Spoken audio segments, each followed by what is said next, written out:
प्रभु यीशु मसीह के मधुर और मीठे नाम में आज दिनांक 31 दिसंबर दिन मंगलवार को आप सब श्रोताओं का हम स्वागत करते हैं। आज के दिन के लिए जो वचन है वो लिया गया है यूहन्ना की पुस्तक उसका 19 अध्याय 30 पद।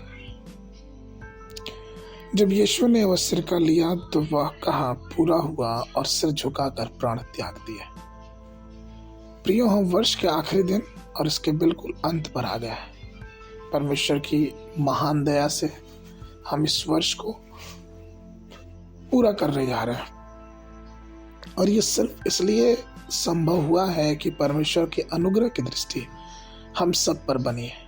आपको मालूम, जब यीशु मसीह भी क्रूस पर लटके थे तो उन्होंने आखिरी में कहा पूरा हुआ, अर्थात जिस कार्य के लिए परमेश्वर इस धरती पे आए थे उसको उन्होंने पूरा किया। अब उनके पूरा करने के बाद और दूसरा कोई कार्य पूरा नहीं कर सकता।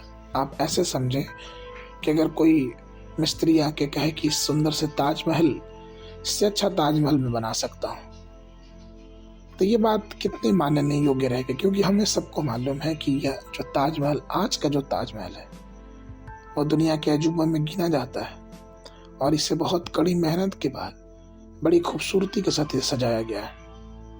ठीक उसी प्रकार पियो, यीशु मसीह ने सारे उद्धार को कार्य को पूरा किया और हमें और आपको ये जानना और समझना है कि जैसे जैसे वर्ष बीतते जा रहे हैं वैसे वैसे हम फिर से यीशु मसीह के दूसरे आगमन के नजदीक पहुंच रहे हैं। अब जब हम उसके नजदीक आ रहे हैं तो क्या हमारा जीवन परमेश्वर के लिए समर्पित है? क्या उसने जो दुख सहा उसका आनंद हम उठा पा रहे हैं?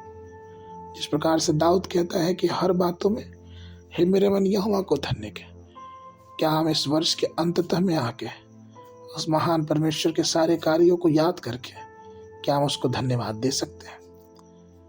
आज से कुछ समयों के बाद, कुछ घंटों के बाद यह वर्ष समाप्त हो जाएगा। सारे पुराने दुख, दर्द, कठिनाइयां जो हम देख रहे हैं, जो हम जीवनों में झेले हैं, वो जीवनों से इस वर्ष के साथ समाप्त हो जाएंगी। फिर एक नई चीजें हमारे सामने आएंगी, लेकिन उन सब नई चीजों में, उन सब नई बातों में क्या हम परमेश्वर को अपने पास देखेंगे? क्या हम ये कह सकते हैं कि हाँ, प्रभु ने हमारे जीवन में इस वर्ष में बड़े चमत्कार के कार्य किए? इसलिए प्रियो, बहुत जरूरी है कि परमेश्वर के हर एक कार्यों को जो परमेश्वर ने हमारे और आपके जीवन में किया है और उसने कार्यों को पूरा किया है, उसको अपने पूरे हृदय से धन्यवाद देते हुए वर्ष 2025 में प्रवेश करें, क्योंकि हमारा परमेश्वर हमें कभी ना छोड़ने वाला परमेश्वर है और उसकी सच्चाई, उसकी आशीषें पीढ़ी से पीढ़ी तक बनी रहती है। आज के मनन के लिए भजन संगीता उसका 90 उसका पहला अध्याय पहला पद। हे प्रभु, तो पीढ़ी से पीढ़ी तक हमारे लिए धाम बना है। वचन के मनन के लिए सुबह के समय मलाकी की पुस्तक पहला, दूसरा, तीसरा और चौथा अध्याय, शाम के समय प्रकाशित वाक्य की पुस्तक उसका 22 अध्याय। परमेश्वर आप सबको आशीष देवे।